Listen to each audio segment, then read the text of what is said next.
Nếu bây giờ mình chơi ít kiểu muộn một xe rô va hàng canh. Ok. Còn ta tỏ gì tỏ cả hàng canh nó một hành canh chế rồi. Ừ, ta chỉ đáo bé chụp băng ấy bé sai xếp của rong gầu.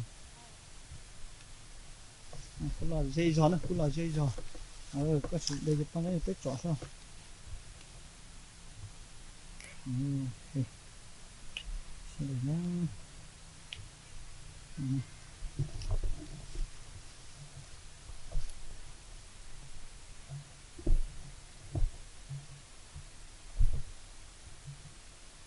Ok.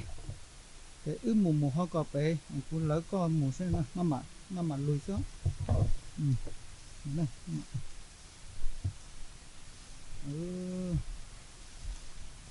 Mù này tôi sẽ được cái băng đánh để nó. Cái một cái chọc ba có sao?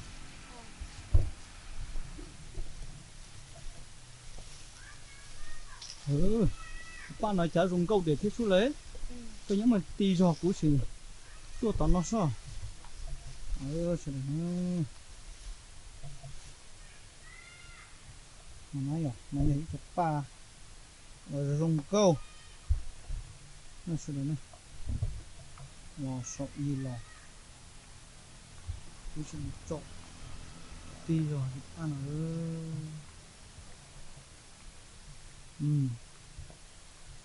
Cú hai cờ cho sẽ được nó. Ba nó ăn đà nữa. Cú hai nhiều cũng như vậy.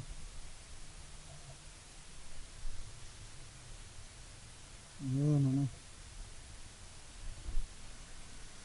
Tin rồi vậy này.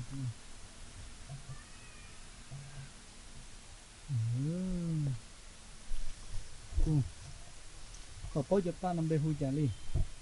Chị to à? Bố thế lọ. À, Thì mình có bố cho ta nằm hui chả. Thế thì mùi cho này cái không tính nữa nè. Nhịp tiền nữa người ta có số được cho ta nó. Thì do còn là cọc cá này nữa. Hôm nay mà không chiều này của yêu vang ngay nữa sao nữa. Đừng có cơ liền theo. Chỉ là đà cái xì này này. Ok. Và hình như có xí một cái chiều.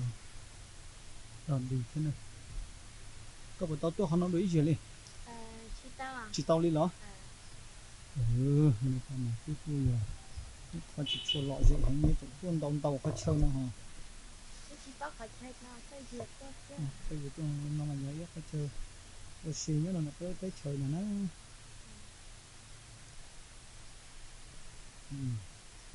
Ok ok. Thì hai mình nó là xin lỗi.